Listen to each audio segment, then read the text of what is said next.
ทางบัดสี่ชิบไปที่ผู้ต้องกินมันก็สักกริดพอจากผู้ยอมมา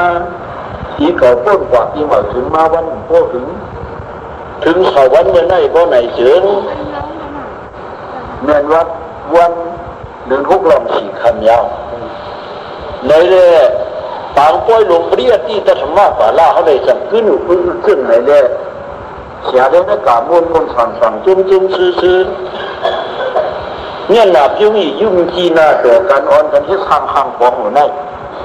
สั่งซื้อจ้อมการเรียนเขาเลยยุกยองห้องสูงสันนะพระเป็นเจ้าไม่เอาตัวก็หลีมาเจ๊สายก็หลีมาเจ๊ศาสนาพระเป็นเจ้าเนี่ยมันลุกกันเลยมาบนไหนลุกดีข้าเป็นเจ้าพูดมาศาสนาว่าเนี่ยเมื่อสักกริดปากปลายสันตูโอคนจันตุกหรือรกสันสูง10 ปลาย4 วันต้นไม้หญ้าป่านยามันดึกดื่นคืนยินเปลี่ยนยามกุมการสันลอยนายอ้อยลุงพุกโคลุกหางกุนข้าวมันแคบทุนอ่างตาโตยาเย็นมองเสียงห้องสักใหญ่จงไปทุกห่างพันกวางยืนเนื้อในกู้หลุนกวยหิดแก่เล็ดเพียดโผเสียวถูกคือวูจูกันกินยันจับกวนดังนวลดังเหยวมวยแล้วย้ำปิงตัวลิงยุบยันยางจูกลางหลงลุกกังเอาละไม่คุยมา3 เย็นเย่ปอโกลินมือฟังว่าวันกินผิวเหยวมือขึ้นเหยวมันหุ่มเกี่ยวในว่าเนาะคำว่าถ้ากระดูกปากปลายสามตัวนั้นพระดึงดอกเจ้าถือว่าพวกเจ้ามันที่ดีได้มันคันทามันไม่ที่มันนักพิสิงระมันหาปาพวกเราผู้ปีนี้แหละแต่ที่เราจะพูดเอาแต่ว่าเชื่องานกราสามบาผู้หันราเป็นเสียงประมาณตามผู้คอเนื้อทันราคาเยอะที่สุดดินคนเที่ยวพาเดี๋ยวเอากว้างกว่าตรงมาคู่นั่นเดียวโคตรยาชดหีชดกุลนั่นปินซาซาลีตา40 ปลาย5 วันลุงมีห้องหนังนั้นจึงลีกไล่ปลายปีที่เขายึดปฏิญาณตัวเหลือในลิกตัวหนึ่งก้อนนี้ลิกตัวหนึ่งก้อนนี้ยหันจากเขาเช้าเตียงเอาคนอย่างเงี้ยว่าป้าพฏิญาณอ่านนำอาตาที่ปันเช้าไปกี่หาปามาเจงใจยศาเขาเช้า50 ปลาย5แต่นั้นมันก็จะวนลงถึงนั่นนี่60 ปลายปลาดังฟ้าดินเจ้า60 ปลายปลาดังฟ้าดินเจ้าเย้าเดินเปียดลอง6 ครั้งเดินเปียดลอง5 ครั้งหมุนขั้นฟ้าดินเจ้าเพราะอนัตตาเป็นขนาดสุดเฉยปล่อยออกมันเจ้าไปกี่5 ปลาหาว่าเตียดาพระป่วยเอาเตียป่วยเอาสังขารป่วยเอาอันว่านั้นเวเนียสะดวกตากันหันเมืองเดียงเขาไปหูหันเตียนั่นหวังฝังมันกว่าช่องอย่าดีกว่าช่องกันได้กว่าพวกตีไหนนี่หนึ่งคำพระเนื้อเขาละอุ้ยละตัวคันกว่าพวกพระตะวันกี่มังชา30ไม่บอกว่าจะได้เป็นโซดาบันสังกตาการอนาการทั้งสิ่งเยอะไม่ก็ปล่อยออกมาว่าเดียถ้ายอมพูดว่าชอบชิงตึกทองเขาอย่างที่เห็นตัวนั่นเยอะตัวเล่นทำไมเล่นทำไมเปียกขั้นนั่นพระเป็นเจ้าขึ้นเขาไม่อยากจะดูขึ้นเขาไม่อยากจะดูเล่นทำลองเปียกขั้นพระจะขึ้นเขาไม่อยากจะดูขึ้นเดี๋ยวเดีย40 ปลาย5 วันลุ้นไงถ้าขนาดตัวดิบตัวเขาตัวอยู่ตัวเดียวไงวันกันฮิตศาสตร์การก็จะมีตัวเดียวไงดิบตัวอย่างนี้มีย้ำนั้นหัวใจสัตว์ว่าไงหัวใจกุ้นไงถ้าเป็นเราเอาเดียวิจารณ์ร้านนั้นติดหน้าปากเป็นโมหะวิจารณ์เสียคุณสั่งเลี้ยงใสเดียยกขึ้นมาเป็นอริยะเนี่ยเขาจะเอาของใส่ซุปไปเลยว่าไหนแล้วว่านะว่าไหนแล้วนะกูป้าเลยนะกูป้าเลยนะไม่กูป้าเขาไหนเอากันไหนอยู่มา40 ปลาย5 วันให้ผมสู้เนี่ย มีคำพระเป็นจะเขาเข้าตามชนมาพักคำนิพพานจันว่าเอาอนุปฏิสีสานิพพานที่มุ่งมันล่ะจะคงไม่ไปมันแล้วของตัวนั่นเดียววางงอกหนองดินเลยมาเนี่ยงอกหนองดินลายมาเนี่ยสั่งขึ้นที่หันดาเขาเจ้าแก่มือพระเป็นจะเขานิพพานให้ก็ตัวนี้ตัวหนึ่งก็ไปมีโอ้ยที่สติปัญญาอย่าหันดาเขาเจ้ายอดเอาอ่านเอาเปลี่ยนเอาไปความพระเป็นเจ้านั่นต้องกล้าผ่าดาเนาะต้องฆ่าเจ้าฟ้าผ่าดานังอลัวกล้าพระเป็นเจ้านั่นอย่าหันดาเขาเจ้าสิมาไว้พระเป็นเจ้าเขานี่ปานไปแล้วโหถึงทั้งสีเดินเงียบถึงมานั่นก็ธรรมะสังฆยานาจังเจ้าสิมากัสปะจากมือจิ้มคุณมือปืนอิงที่คุณหมอธรรมจัตตาสัจเจที่มือเนี่ยจะเจนั่นอย่างนี้ก็ธรรมะสังฆยานาจังที่ปัญจวัตรดองวันออกเลี้ยงเสานั่นนะปัญจวัตรดองสีเป็นเย้าหยาสุกุลังว่าไหนปรมาตัญญาณเต็งดองย่องาอยาปุ่งด้อยอันเป็นขาดองยาเพื่อที่จะกู้ที่สวอนุพอโดยจ้องและบ้องก็บุตรกู้ที่สวอนุพอโดยสังขารเขาเจ้าเมื่อหนังนั้นห้าบาทรับเป็นเงินเสียงทั้งหมดทั้งสิ้นนั้นอย่างเล็กก็ต้องทำเหมือนกันนั่นเดียวมีปัญจมาสังขยานาจังกำนิมเลยก็ลิตูนก็ไปมีถ้าไปดูห้องกันเลยว่านั้นวันนั้นเจ้าสิมากัสปะจังต้องทำที่เจ้าอนันตาต้องทำที่เจ้าอนันตาเจ้าอนันตาลาปัญญาอย่าหันสังขารอริยมรรคเขาจะจังได้คู่ยินเอากันนั่นเองคู่ยินก็เมื่อไม่ยินใช้ดีน่ะเนี่ยต้องนำคนใดเอาต้องว่าอยากบ้านพาเป็นเจ้านั่นผู้พันเนี่ยก็ดีเก็บมันไว้เนาะซ้อนนันดาก็ย่างยาเป็นยาหันจ่ายเอาเองมันจะว่าซ้อนนันดานั้นนี่ทางมันจะตรงไว้ว่าไหนเชื่อพุ่งชีต่างปรำรามุนจัดเสียนปานอันนั้นจะยังฮิตบารมีมานั่นมือจับหนึ่งเล็บเป็นน่องซ้ายประตูมุกบุราฟ้าเป็นเจ้าขุนหอขับลงโวยผ้าขมิ้นดอกเขานั่นนี่จะฆ่าผมเป็นใครดูว่านั่นน่ะมันก็ลองไปดูไปยาหันเขาจะมีหลายแสนใบก็คือว่ามันขำดูไปมันนั่นเนี่ยใครเป็นใครดูนั่นเนี่ยไหนเลยโซ่นันตาอันร้องไหนเป็นตู้มันน่ามังซาวันเลยกับตึกซึ้งเตี้ยตัวมันว่าใครได้ชู้สังเวยนะในเรื่องมันเจ้าจังมังซาตู้มันน่านั่นจังเยอะเหนานั่นในก็ใครเราเขาได้ย้อนเขาได้ลุ่มลาบฟาดเงินไม่หวาดว่าง3 เดือนเลยคุณเราเขาบอกไปปันดูวันลิ่งกว่าลิ่งขึ้นกันหรือว่าอะไรก็มาทำแต่ให้สร้างวันงอกเสียในเรื่องมันจะดูเก๋าดูฟ้าเป็นยาจ้องฟ้าในดีที่ว่าความเจ้าป่าป้องหูฟ้าเป็นยาเขาจะไหนขยุจีก็จีเย็นยิ่งชุบเก้าจิ้มวนแม้ขังมันจะดีกว่าป้องหูต้องเตี้ยฟ้าเป็นใจไรในยิ่งแบบเช่นนั้นดูมันสู้มันหน้ามันช้าเนี่ยจากมือสู้ดีแต่สู้มันหน้านั่นหนึ่งเก่าแต่ยังหันตาบ้างสู้มันหน้าซ้ำเหมือนได้โลกอีกด้วยเกิดพลาดเป็นเจ้าเพื่อให้ไปตีขันจีกวางตีในปฏิจจสมุปบาทเขาเตรียมไว้คืนหนึ่งเงาเนาะตีนั้นน่ะตีหันหัวไหนเลยไม่จังไรป้างพลาดเป็นเจ้ามือตัวมือเผียวดีวิ่งมันยาวเพราะไหนผู้ขัดเนี่ยที่เจ็บชิดมันกวางกันเตี้ยคือในปฏิจจสมุปบาทคือปฐมมาเตียนั่นวันหลังเนี่ยในเจ้านันตาลองตู้มันนานนั่นจากนั้นหนูเอาคู่2 ผืนเลยว่ะคู่2 ผืนนั้นว่าได้พอสินจานี่เพราะว่าเป็นคู่เขาเนี่ยก็เป็นเรื่องเนื้อเขาเป็นเลยเนี่ยพวกเป็นคู่ขวัญก็ที่เป็นเรื่องเนื้อที่เขาเนาะก็นั่นได้ตุ้นหน้าในเรื่องเงินคำที่ไหนเอาดูที่สู้ลุงลาที่พระเป็นเจ้าเขาเลยอยู่ตั้งกระตั้งอย่างนี้มุ่ยที่มาทำตัวพระเป็นเจ้าแล้วนี่จากนู้นนุ่งคู่ย่อมผัดเองมุ่ยอยู่ที่มาทำตัวพระเป็นเจ้าตัวก็ออกว่านั้น พวกหวานดูสังการกระถิ่งกระดิยาหันเขาเจ้ามีฟ้าหนึ่งส่วนจึงนั่นนะอายุอันนี้สัมสาอันนั้น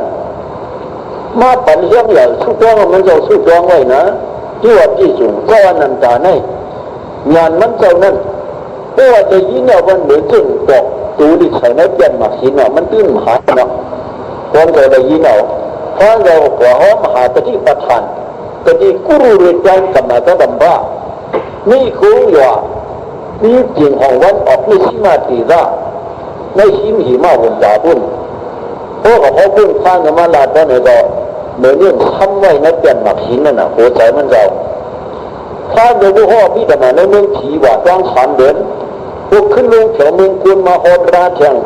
ลาดเนี่ยอาจงลองอภิธรรมะคดีติกระไรการไม่สังกัดนักโกนนั่นไหนก็เจ้านันตาเนี่ยเรื่องซ้ำใส่ในหมักหินนั่นน่ะตราฟ้าหนึ่งดอกอภิธรรมะเกิดอภิธรรมะจิตยานอันว่าธรรมะเด่นกันนี้เป็นถาดุกถาผู้กลาปีหยาบกถาวัตถุยามในประธานอภิธรรมะจิตยานเนี่ยเหมือนจึงซ้ำในหัวใจมันจะเหมือนจึงต้องตรงต้องเลยนั่นเหมือนจึงซ้ำในเปลี่ยนหมักหินนั่นยาวอายุมันเนี่ยมาบันจี้จี้เก๋ๆให้ทำอะไรก็นั้นเนี่ยก็เป็นเลยยิ้วสู้ลูหันลุมลาโมดีไอมันจะไปถึงมุกดูลาฟ้าเชื่อหนังพวกเนี่ยจะกายิงใจลูกน้องจะเป็นจะกาสูดังสิ่งตัวเดียวไม่อันเขาแสดงการยี่ว่าป้าลองพร้อมงานอ่อนกันเหตุการณ์ศาสนาพระเป็นใจไม่ตานไผ่ตานนั่นหรือกำอ้อหรือมูหรือเตี้ยกำอ้อหรือวัดหรือจับกำอ้อหรือห้อยหรือกันกำอ้อหรือเส้นกุ้งกำอ้อหรือมือหรือเลี้ยงกำอ้อหรือขนมซ้ำสาร1 จาง 1 ควาย1 โซ่2 โซ่หมูน้าสุดได้ดูฉันก็หมูน้ากำอ้อนี้ทางในก็ตีนี้เลยตีเลยคำแต่เห็นหัวยาวิชาโอเป็นเลยตื้อสู้อันนั้นเลยอายุอันนี้สัมชาเนี่ยใหญ่น้ำนิดตรงนี้หลังไอ้โซ่นันตานั้นงานมันเจ้าก็คือบ่ไหนข้าเป็นเจ้าโคตรยาเนี่ยมันเท่านั้นนะมันเหมือนกู้นตัวเดียวนั่นจื้อกู้เขาตัวเดียวได้คนละกั้มหนึ่งโซ่นั่นดาบตั้งเปียกกั้มเนาะข้าเป็นในกั้มปากกั้มลูกหวานเนาะกันเลยเจ้านันตานั้นทั้งว่ายางเล่าในเมืองยางทิ้งกว่านี้กั้มเลยจึงเป็นยุคที่นี่ได้ยางว่าตัวโคตรกั้มนั้นทั้งที่ว่ามีคุณหลอดกันป่าที่ดอกกาฐานให้ข้าปากกาถาไปในเจ้านันตาได้ดันขึ้นหูหวานว่ะหยันเจ้านั้นอายุอะไรที่หัววิชาจู่สู้ดูหันลุงลาการศาสนาฟ้าเป็นเจ้าได้ปันจี้เก๋ๆคึกคันกันนั่นเนี่ยอันดีมากเพราะว่ามันจะเป็นอันดีมากเพราะว่าอย่างเนาะเจ้านันตานั้นในเนี่ยกันในพระลาเป็นเจ้าเขานี่ปั่นไปแล้วขี่เดินพับเจ้าขี่เดินถึงมาวันนั้นเจ้าสิมามกเจ้าสิมาตัสปะจังต้องถามเจ้านันตาที่นี่อีเวนิตุดาอีกังธรรมยามปัตตวาสาวุธิยามยารติสีดาวนีอนาถปิฎิกาตาอารามีอันว่านั้นที่นั้นเหมือนกลาสุกนั้นเจ้าสิมาตัสปะต้องถามในเจ้านันตาเล่าเนื้อนั่นเดียวผู้เล่าเนื้อในจังเป็นมาสังขยานาดาปัทมะนั่นใครเอาผู้อายุอันได้เห็นหัววิชานั้นนี่ก้อยใครก้อยดีจมก้อยใครก้อยลึกหลังก้อยวุ่นก้อยลึกหลังเนาะราเนี่ยก้อยใครก้อยวุ่นก้อยมันเนี่ยถึงมาศาสนาเล็กปากตีเอาไว้ไหนกะจีเมืองจะอะไรคุณหอท่านกราโทกันซ้ำดีเจียซ้ำมาเถียนนั่นเอาฮิตโอสารกาผู้ป้องกันนั่นก็ว่าซ้ำฮิตแทงตู้ดีอาสังยนาดานไว้นั่นปากดีในโคตูดิตูงอไปนี้ยานจ่าเขาเจ้าเราได้กระชุบกับปากร้อนเหนียวไว้นั่นคำถึงมาเชียงจ้าดีอาสังยนาดานคดีเมืองปัตริปุกเคยหันตาลุงโหเงานกกระลีปุกตาทุกอย่างมาเชเจ้าเขียนหลวงแรกเป็นเงาถ่ายคุณเอาคำชี้ธรรมะโสกับเป็นอีกขยิบมึงซ้ำเป็นโหก็ไม่กับเจ้าที่อาสังขยานาจามีกำเจ้าที่อาสังขยานาจาในอย่านำคำโมยดูจานมหาวิกราชจอมก่อลงคือคำที่เกี่ยนั่นนี่เลย อันนี้ลูกชายคุณบอกคำชีวิตมาชอบกันมาหิงจ้ามังค่านังสั่งเขาพิจารณาก็ทางไหนก็ได้ร่วมทางไหนยิ่งร่วมทางซ้ายข้าราชการอยู่ไหนนั่งมองว่าเปลี่ยนมือสีเห็นสีดีกว้างรู้ว่าเปลี่ยนมือสีเห็นเนี่ยพอป่าเดียวที่น้ำน้องอีกการน้องสีเลยหนูยาวน้ำมันก็ที่อีกน้องอีกการน้องสีเลยหนูยาวย่องไอ้ก็เปลี่ยนมือสีเห็นอย่าหันฝ่าตาเขาจะในเก้าเห็นเก้าหนึ่งเลยดูเลยด้านเลยดูเลยด้านกันก็ได้เมื่อปานพระบิดานั้นอันเลยอยู่น้ำที่ข้าราชการให้จอมมีค่าเป็นเขาที่ข้าเลยอยู่น้ำนี้เป็นในศาสนาในเป็นเขาทำเลยอยู่น้ำนี้เป็นค่าคุณว่าคำที่ธรรมะสอนกันนั้นไว้เราถามที่ใจหันต่อหลวงมกดีปุกตาติกษาหลวงมกดีปุกตาติกษามาเถียงว่าแต่ก่อนเด้อเมื่อปานละทัดตัวปานคำพระเป็นยาวมีเนี่ยก็อันอยู่จริงกันแต่ก่อนตัวนั้นมีนังมันดีกับเขาหรืออาศัยติกษานี่ก็ดูยาด้านที่นี่ก็ไปปิ้งตะการตัวไหนให้ลุงไปปิ้งตะการตัวเพราะนั้นข้าราชการได้เป็นตาหน้าตายิ่งจ้างมวยขันเทเข้าใครหื้อไปก่อนเพราะขณะไว้ก็ไปเป็นอันไปเป็นได้ชาหน้าตายิ่งจ้างมวยขันมาไปเชิดอุบลเนี่ยเกี่ยวกันในกว่านะยิ่งถือว่าเพราะนั้นข้าราชการก็ได้เป็นตาหน้าตายิ่งจ้างมวยขันเลยจังว่าเขาเป็นธรรมะอมวยมาลูกศรว่ะเลยยึดธรรมะอมวยทีเดียวรู้นั่นเพราะในถึงไม่ได้คันดานาอมวยถ้าเขาจะรู้จักคันดานาอมวยว่าไงอันนั้นจ้างสมถะเดียเลยสังวิปัสสนาเดียเลยสังนิ้มตัวเข้าใส่ชอบเตะถูกนับมาผู้ที่นั่นเลยสังนั้นเป็นธรรมะปูจานั่นเป็นธรรมะเป็นธรรมะปูจาอามิชาปูจาเป็นที่เราเขานำช่องก่อออกจากผู้สัมผู้เป็นหลุมด้านอย่างการจ้องผู้จ้องผู้ชื่อผู้ยังเท่านั้นอันนี้ถูกได้เสียงเป็นอามิชาปูจาในเรื่องนั้นเนี่ยเจ้ามุกกริปุกการที่ข้ามาเทจังเพราะปัจจุบันลูกเขาได้สังดูคนเองเขาทำศาสนานั่นก่อนเนี่ยลูกจ้างมันคุณว่าอย่างจ้ามังชานั่น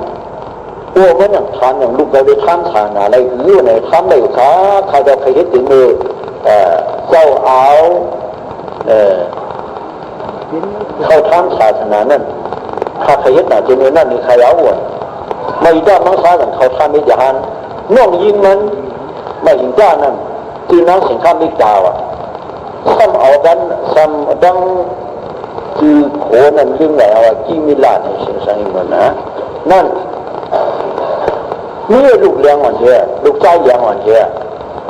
เพราะว่าปีไอนั้นมาอยู่ด้านมังสาเขาทำศาสนาพระนึงเจ้าในก็นั่นคือข้าดงเขากับจั่วข้าเจ้าก็ข้าทำให้บอกปนพังเขาได้เขาทำศาสนาคำขาในคุณว่าคำสิริธรรมะโซกาในตาที่ยืดยึดชุดซึ่งขึ้นในจังหวะมีลาลุมาอยู่ด้านมังสาเนี่ยก็ต่างเป็นอีกที่ผู้ใหญ่อยากจะเกี่ยมเมืองละหรอจังปีจังนอกเขาทำศาสนาพระเจ้าเอกกันดาพวกปนพังเอาในพวกเขาว่าทุกเป็นตาหน้าแต่ยิ่งจะเอามือข้ามนี่กันไหนจังไล่มากันไหนมายิงได้เลยนะสิ่งข้ามนิกาเนี่ยย่างกรรมอาทุกเรื่องในสังมาย่างวิปัสสนายาทุกเป็นยาหันจ่านางยิงยาหันจ่าทรายทั้งสองเอาลูกใจอ่อนนั้นนั่นใหญ่มาเอาในเลยจิตขู่ไป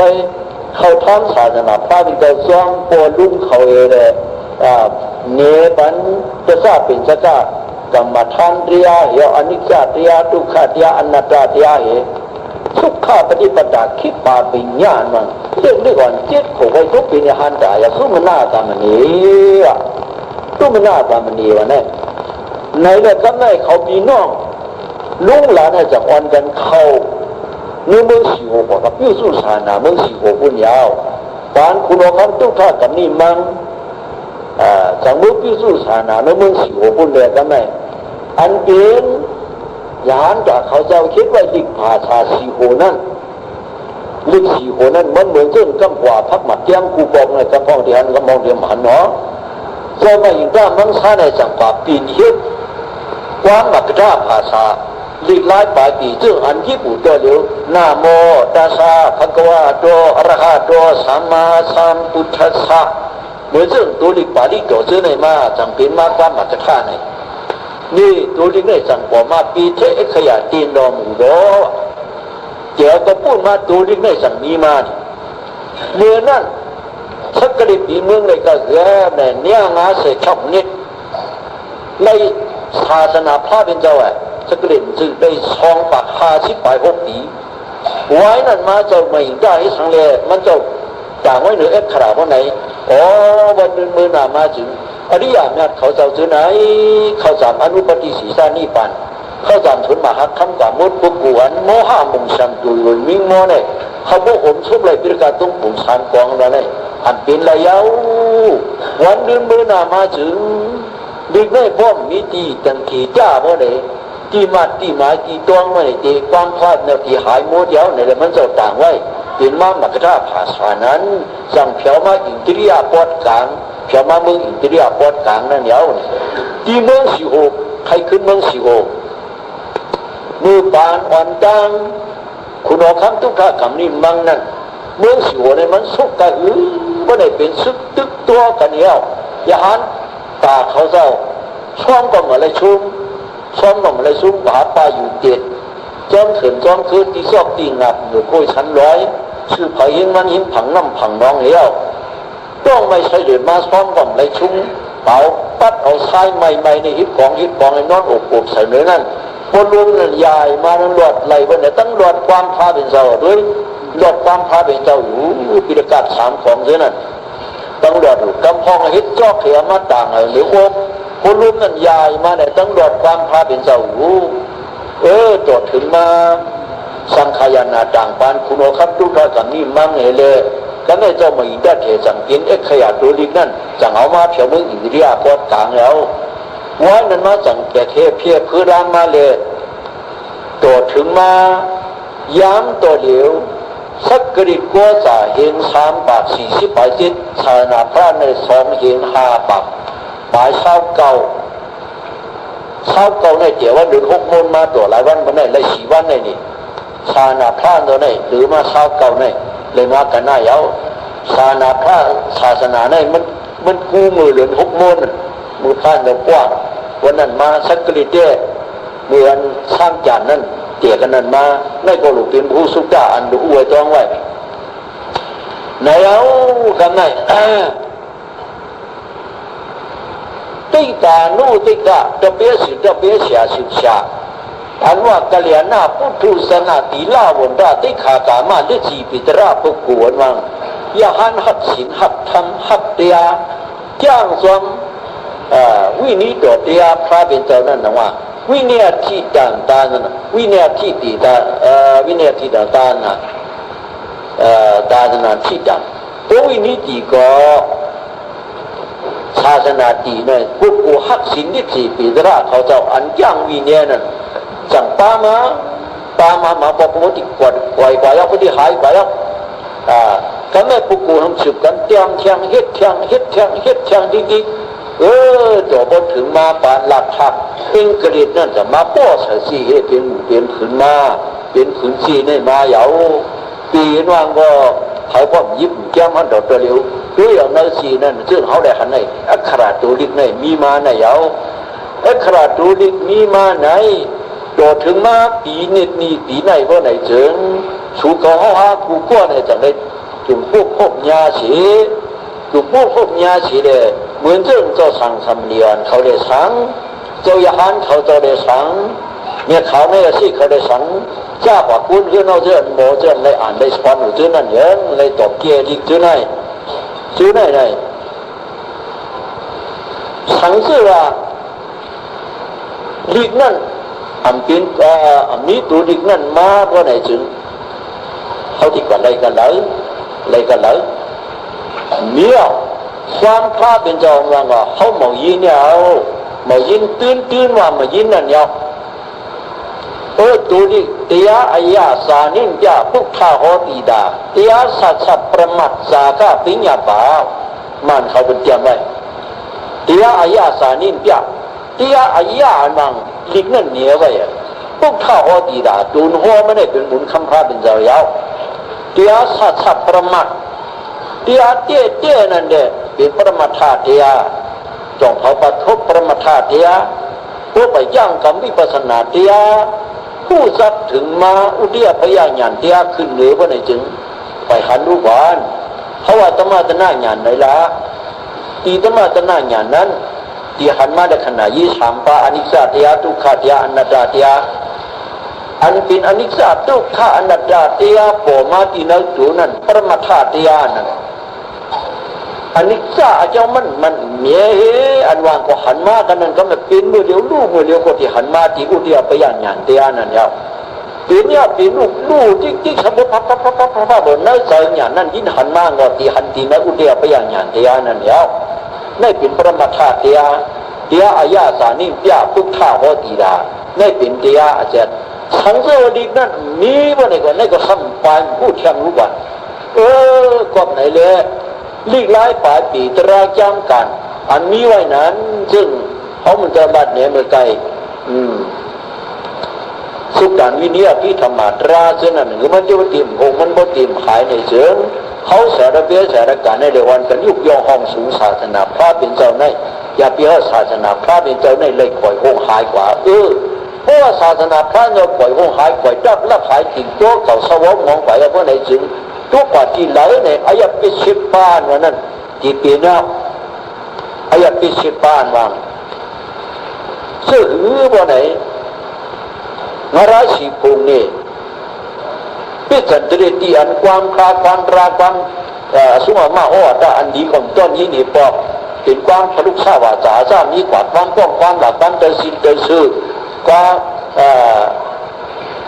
ามหลอกความหลายความมิตรไอ้นักอธิเปียสัมเจนั้นเป็นเชื้อนั้นร้อนๆนี่นั่นเป็นจันทร์นี่เป็นก้นหูหลอกตามหมดนี่เป็นก้นเป็นสางมันมียุกหลายมีนามนี่มีนามหลายมียุกนี่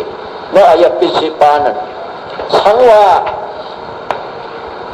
ศาสนาบางทีนั่นก็เพื่อว่าอยู่ไกลเข้าห่างวิญญาณไหวเอาว่าไหนเป็นศาสนาปล่อยอยู่ศาสนาเลี้ยงไว้กันนั่นยิ่งใจเขาผูกก็หนึ่งตุ้ยกล้วยหันน้ำหนึ่งตุ้ยกล้วยมันเมียนเขาว่าเมื่อไงเนาะตีว่ากันหลายคนเนี่ยตีว่าแล้วว่าเขาคุยคงมุ้งก็ที่คุยไปโดยคุณให้มาก้ากว่าแล้ววิ่งเขาเลยที่มีน้ำกระหึ่มอันตราตินเขาวิสัยมันนั่นนี่ขึ้นน้ำมันกระหึ่มเนาะไอ้อันตราตินเขาวิสัยมันนั่นความพลาดนะก็มันเหมือนยี่นี่ปอกสิ่งพลาดเป็นอย่างมันยี่นี่ปอกสุรกาศตัวเดียวสองยี่หรือสิ่งพลาดแต่กับผู้น่าสองยี่น่ะสิ่งพลาดเป็นเจ้าเนาะอันเจ้าก็ว่าเขาว่าในนั้นคุณรัฐธรรมสัจจะพ่อยขนาดบิกุนางบินซาเวกีนางอิติปัตนานาเมกีเมกาดายีธรรมวรังยันตังนิพพานาปาปะตังตามปฏินามกีนามหาปยมินายาสิโตสตุเตตังบกาตันโตสามีกว่านั้นไล่เรือพ่อยธรรมสัจจะเขาเพื่อหนาเลือดความใจเอาลายเลือดป้าปาลีพองนี้ปาลีนั้นความพระเป็นเจ้านั้นลิกไอ้ย่าน่ะลิกนั่นเหนียวไว้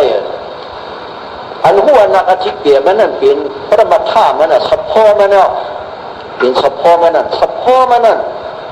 เสียงอันออกนั่นเป็นเสียงผีห้าทุกท่านระนังกิสามิธรรมันระนังกิสามิสังฆังระนังกิสามิว่าไหนเป็นเสียงกล้าห้า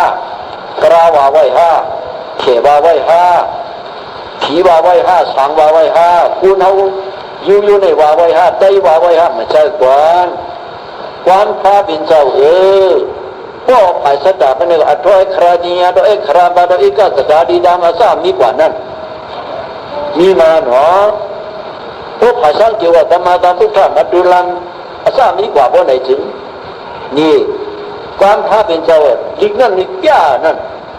เดี๋ยวอายาสานิ่งเปียปุ๊บนี่ดิเงินมันหอนหมอว่าอันไหนเสียงเงินออกมาเป็นเสียงพระเป็นเจ้าเสียงผีก็มันจะเสียงสังก็มันจะอันเจ้าเขาตีการมือคือนั่นสมัยโอ้เนี่ยวังบังดีกับความพระเป็นเจ้าผู้ที่ปองก็มีอายุผู้ที่ปองก็มีอายุอย่างนั้นเด็ดๆนะเตือนถ่อมประทานว่านั่นวันได้ว่าเนี่ยผู้ที่ปองข้านถ่อมเนี่ยมีข้านเสียงพระเป็นเจ้านั่นพร้อมจำใจเลยถ่อมมาเรื่องนั้นน่ะเตียอายาสานิยาพุทธาหอตีดาอันอนาคติเปรสปอตภาวะมันนั่นเป็นตราพาเป็นเจ้าเย้าอันขันมาเลขขณะยี่สามบา ซึ่งทราบขึ้นว่าเจ้านั่นยังเป็นตราพระเป็นเจ้าอาญามันเป็นสะโพมันหลายๆนั่นเนี่ยเอาตูมไล่ตัวเอาพามไล่พามนี้เนี่ยมีเตี้ยอามันเนี่ย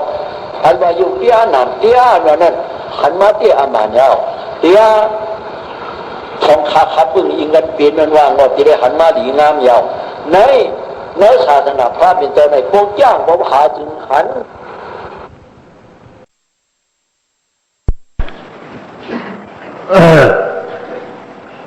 ตัวนี้พอดป่องถึงมาอีกัวสายาสีนีในสักเล็ดปีเมืองมาจื้นขึ้นสูงถึงมา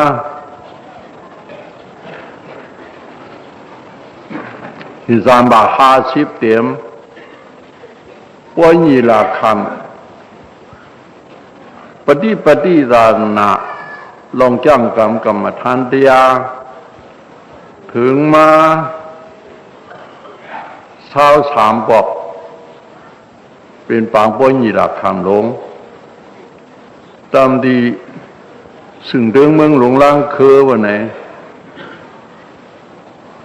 อภัยบ้องสูงเขาสีนาเมืองเปียดหน้าผ้าการมีอภัยดังมุดดังเสียงก็มาสู้จีจุ่มนี่หันหน้าหันตากันเนี่ยนี่ราคามันนอนได้เลยมาจุ่มพบกันหมอกลัดเนียกันเลือกลายประหูตู้ด้าที่กันอันนี้เยืองนั่นเลยเยืองอันนี้แปดนั่นเลยแปดเป็นกว่าซึ่งนั้นในแร่เมื่อไหร่ป้อยป้องสูงทั้งเชียงแร่กรรมฐานาจริยาเตียบยาชาเจ้าเขาอันอ่อนกันออกกว่าปิ้วสู้ศาสนากูวันกูเมืองนั่นวันเมื่อไหร่เป็นวันมาสูงปุ๊บพบกันมีราคาสังห้องว่าซึ่งไหนแหละมาจุ่มปุ๊บพบกันเนี่ยยามตัวเหลียวเสียสังขารตัวเจ้ากรรมฐานาจริยาเขามาเมียกเอาข้าขึ้นเป็นตถาปฏิผู้นั่งซึ่งวันไหนที่ได้มาหลัดความอิดอ่อนของสองกรรมนี่ก็ข้าก็ยินจวมเชื่อจีสุต่างเตี้ยก็ก็อันนี้ตถาปฏิตาดิลาบในเด้เมื่อใกล้อภัยวันนี้ละคำเขาต่างเล่าเย้าที่โคตรวนปดปลายเจอนั่นเอาเสือจื้อเสือคล้องเผิงมันกูจะกูป้าเหตานบริไลหลัดน้ำนั่นในกองมีลองสังตาวนตภาปฏิอินวะเนี่ยอันมาหลัดเนื้อปังกุมอภัยเนื้อปังกุมมาเสียไว้เนี่ยอันมาติ้นมาเลวอัมสังตัวกันนั่นที่ได้ห้ามตับสีตาอันนั้นเราล้วนป้วนหรือน่ะซึ่งนั่นได้สังได้ห้ามตับสีตาจะกึศได้สังอาซามีกว่ามีอานาปานุซึ่งหนึ่งนั้นนั่นไหนแหละสังว่าปางกุมหนึ่งอันนั้นต่างไว้ตถาปฏิหนึ่งป้ายอันไหนก็ยามเหลียว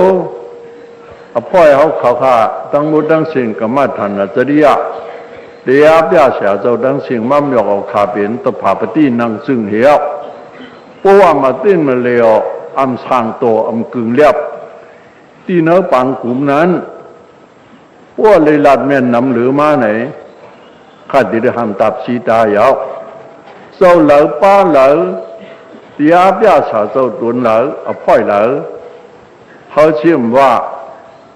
อันนี้มาหลัดความนัดเขามันเข้าบ่องมันเขามันเข้าใน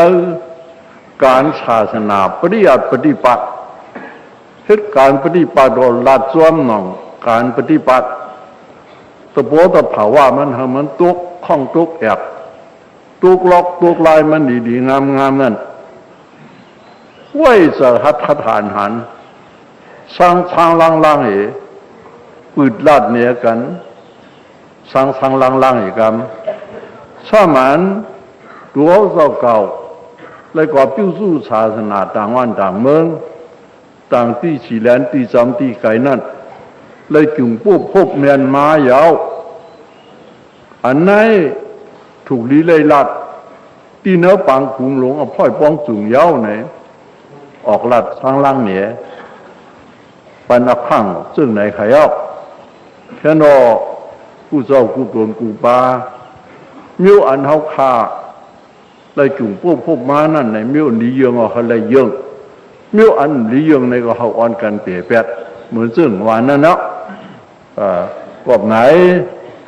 อันตาดีเลยลัดน้ำนั่นเองก็มีลองสังหลงหลังอันเข้าเนื้อปักปึงนะอันเข้าเนื้อปักปึงลงป้อยหยีหลักฐานเขาเลยการอย่างงานยีการจีบวายีสามีกว่าการปลายมึงเขาจะนั่นเข้าเนื้อป่องแล้วซื้อนะถูกดีเลยลาดเอาอันเข้าเนื้อป่องปักปึงนักพาติฮิตสร้างห่างป่องกว่าหน้าการนะอติโกปุนมายาวพิจูปานยามเหลียวเป็นยามซุยนุยกันอีกขยาวอนาคตมื้อหน้าตาได้มีอายุนั้นเจ้าเหลอป้าเหลอปุกกูเหลอขันสินตาสายต่างมันอันนี้เข้มแหลบหลีหรือมาศาสนาพระเราได้กี่กูเฮิงเปิ้งสอนนั้นแค่นอถ้อยเมียออกลัดจาเหนือกันลูกช้างล่างเหนือกันอันเป็นป้อยนี่ละถามเขาค่ากำเช้าสามปอกในให้มันช้างล่างอ่องเมียกว่าดีงามอันว่านั้นแค่นอเอาเฉยคองผังมันกูเจ้ากูโดนกูปาเหพ่อยเขาดังเชียงก็เฉยคอเหและลีปันอาจารย์มันอย่างจื้อหือจากกว่านั้นบ่มีเพื่อนไหนลูกหลานเนี่ยอย่างแนวมกาพ่อยป้องสูงเขาดังมุดดังสิ่งไหนก็ทอมไว้ยินไว้ป้อยนี่ละคำนั่นเนี่ยป้อยย่อมมังเจอเชเฮ็ดเป็นปุกกูตังตัว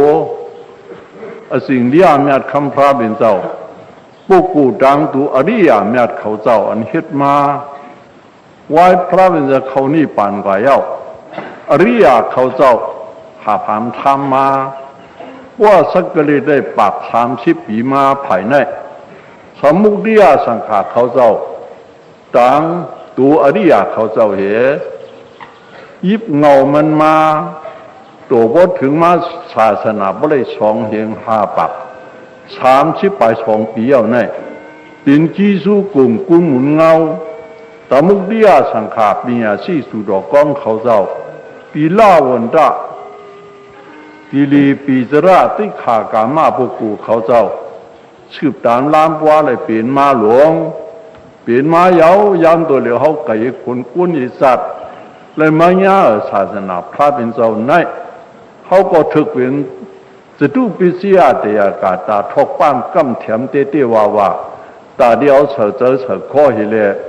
กุดหาพามทำปาช่วยกันกว่าตากระอนาการาจะอุโบอิญญานิสิตาตากระจะอันเตหืนเตยเอาลูกเอามิวเลยเอาจะเอาโพเลยตะการกามาเขานั่นเลยสังก้อนหนึ่งอนาการาจะอันเตหืนเตยเอาลูกเอามีเลยหันสังขาเขาเจ้านั่นก้อนหนึ่งอุโบ2 ก้อนในอิญญานิสิตาที่ได้กอดโคก็ว่ากันเห็นเลยหาผ่านทำปลายเอาการศาสนาพระเจ้าในทำเรื่องหึงปึงเสือมือหนาตาตูเจ้าเก่าก็เขาก็หันยุกหันหนำดีๆนานพระเป็นเจ้าเขาคู่หันอนิจจาสัพพทุกขาสัพพอนัตตาสัพพโลกาโลกในเป็นชื่อคือโลกุตระเป็นชื่อคือวันนั้นที่มีกี่สู้น้ำเตี้ยว่ายาวเขาทึกเลยทุบทึกเลยหญ้ายาวว่าในที่เอาป้อยเอาเขาดังหมดดังสิ่งไหนก็เอาใส่ก้อยยาวกูตึกกูตากูวันกูเมืองนั้นอย่าเปียมันเย้าอยู่หลายตีเนื้อปังกลุ่มในก้อย พวกเผียวมือตีเฮือนเผาเฮือนมันตึกเผาตามันในก็เอาเสือโคตรไว้กับนั่งเผามันโอ้ยามตัวเดียวปางกูมาจีอาจีเจนปางกูมาจีเอาไว้ในก็นังอาจีเจนมีอตึงนัดแขนตัวเอาหมอกลาดจนหนังอักมันมีนั่นในช่างล้างกันหมอกกันจีไว้กับเหตุการณ์ในเลยปนับข้างได้ปนับข้างซึ่งหนังในเหวขอดยอดปลายความกึดลือกว่ากติในเอา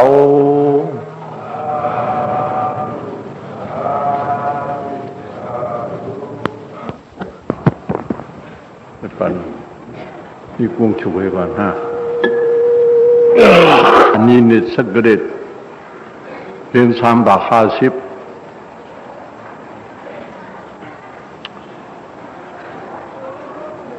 ตอนนี้บาดาตะเพนป่วยยีลาคำเตียเปียชาบางป่วยจีเวนึงก็ขอดยอดนี่กุ้งมันขอดถึงมา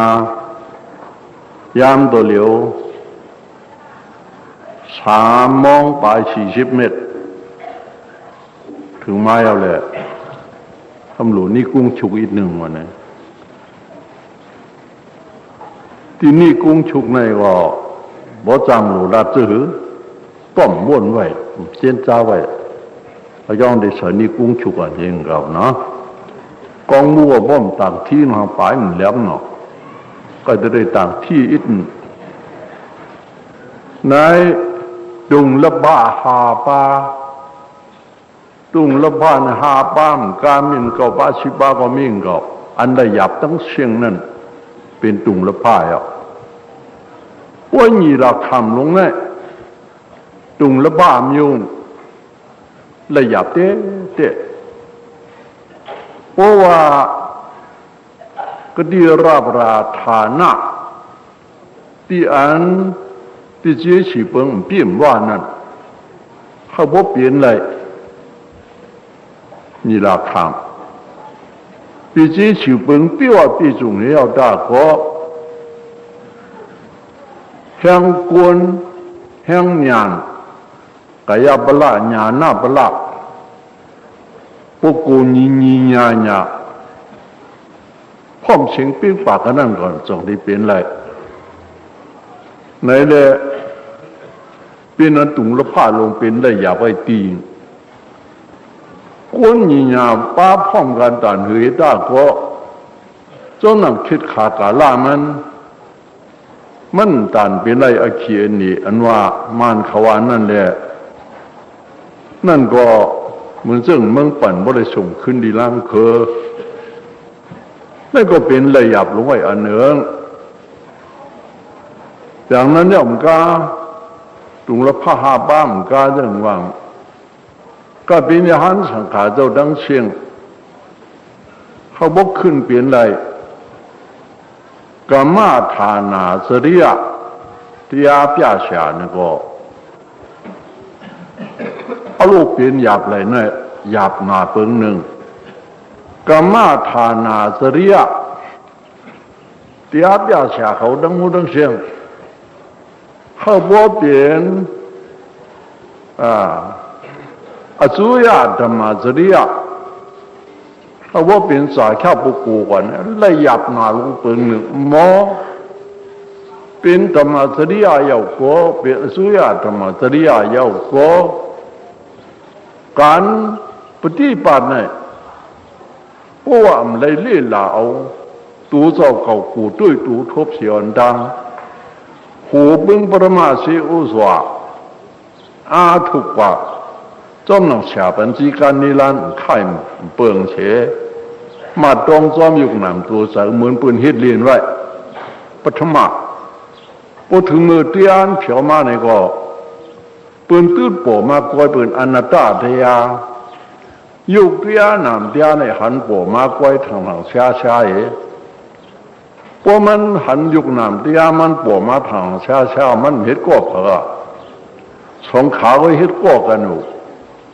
พวกกูก็นั่นยกกี่อ่อนก็นั่นบ่ไหนมันเห็ดก็เป็นอาชีพดังวันดังคืนมันยางยาว อย่างเยาข้างมันเรื่องนั้นนั่นเนาะสมบูรณ์อีสังนุกจับมันน่ะสมบูรณ์เฉยจวนงอนเรื่องนั้นน่ะโลภามตันเปลี่ยนโทสามตันเปลี่ยนโมหามตันเปลี่ยนเดี๋ยวกันนั้นขึ้นมานามารูปปริสิตาญาณพิเศษปริกาธรรมะตนะอุดยเบียเป็นกับพยาอาทินวะอาจารย์ขึ้นมือกว่าดังสูงเท่านั้นดังวัดดังสิ่งนั้นแต่เช่นสร้างแล้วสร้างขึ้นนั่นก่อนมันต้องได้เปลี่ยนหลายกรรมาฐานะสริยะเทียบยาชาเนี่ยกว่าห้อยหนึ่งสร้างที่หมอกันนั่นยาวสมัยหมอชาบิรกาสามกองเหมือนซึ่งเจ้าเขาอันเหตุการณ์ผ่ายปริยานซ้ำหมอมันเป็นการของเปลืองหลงไว้เป็นไรอยากกวนยาวใครว่าจะหือกรรมะมันเป็นอสุยธรรมจริยะเตียปยาชาธรรมะอสุยธรรมจริยะสาขาปุโกลงอยู่มันตรีลูกคำปล่อยจามาจริงขึ้นมาที่ตึกตาเหมือน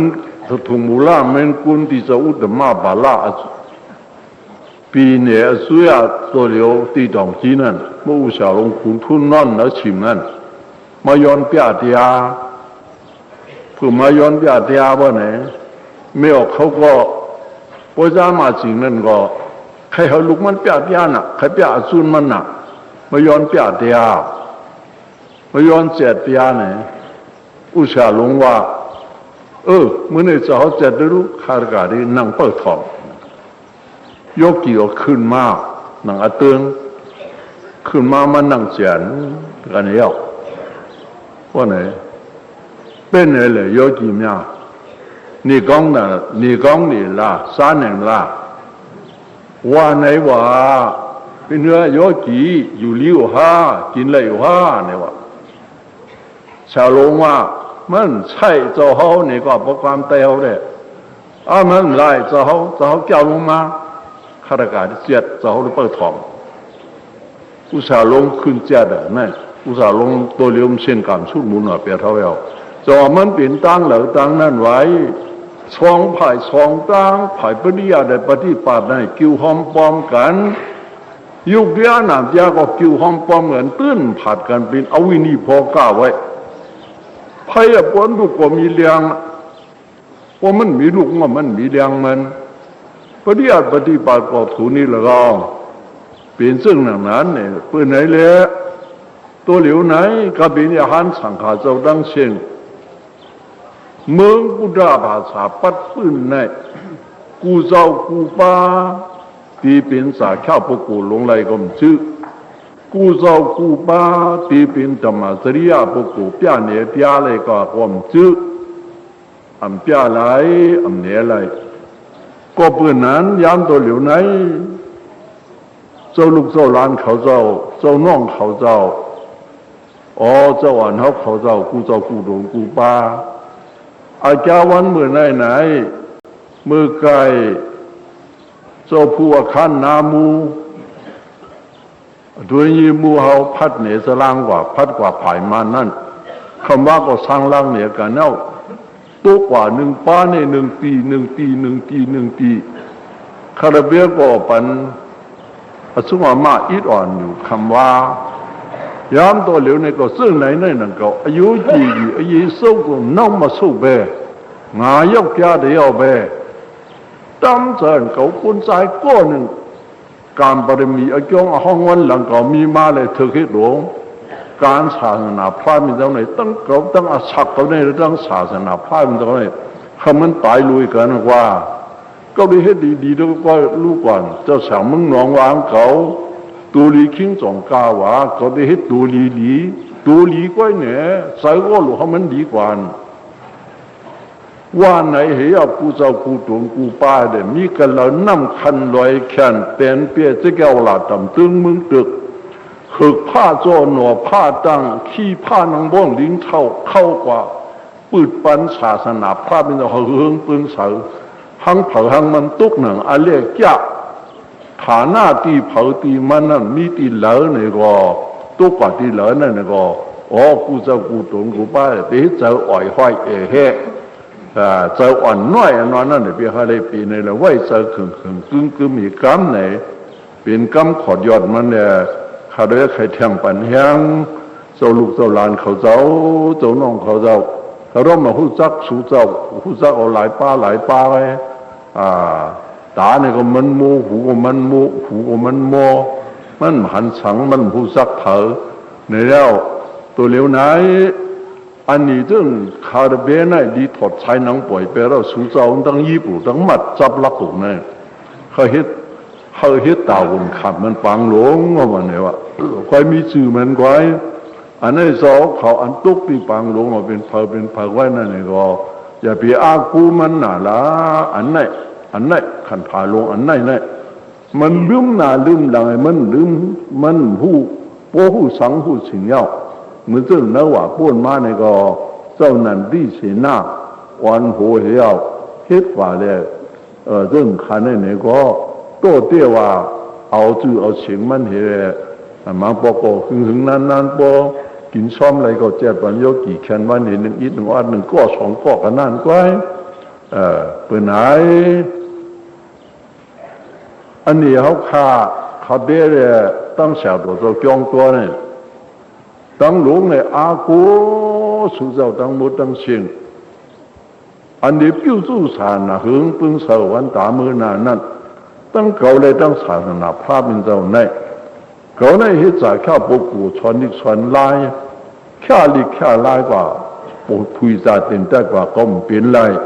ภายปริยัติว่าภายปฏิปานเนี่ยนางก็อินาอินแห้งเก่าเปลี่ยนนั่นก็เปลี่ยนอะไรอยู่ต่างกันหน่อยนึงว่าในสิเลลิโกใกล้ตุ้ยค่ะใกล้พัดลิโกตุ้ยอันสิงยาเตสิงยาอันเฮาหลู่เฮ็ดหลู่สร้างวันนั้นเนี่ยใกล้ตุ้ยซ้ำจีมินจีการเรื่องเสียสุราเนี่ยมันใกล้นั่นเนี่ยอ่อนกันตุ้ยอันตุ้ยสิ่งในก่อที่ข้านหานั่น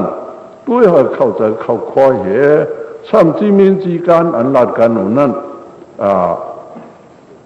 จีการเราเติบอันว่านั่นก็อันไหนก็ซึ่งลัดกันเนี่ยกันนั่นเนาะอภัยเขาทั้งหมดทั้งสิ้นก็พวกเขาพร้อมเสียงปิ้งปากกันอยู่ตั้งจีเจนล้อมขึงไว้ตัวเหลียวในเรื่องที่พวกให้จ่าอุกานเหเขาเลยล้อมกันเขาเลยตุ้ยกันพอตุ้ยเอาไปตุ้ยปื้นตุ้ยแปดไปถ่อมปื้นถ่อมแปดไปหันปื้นหันแปด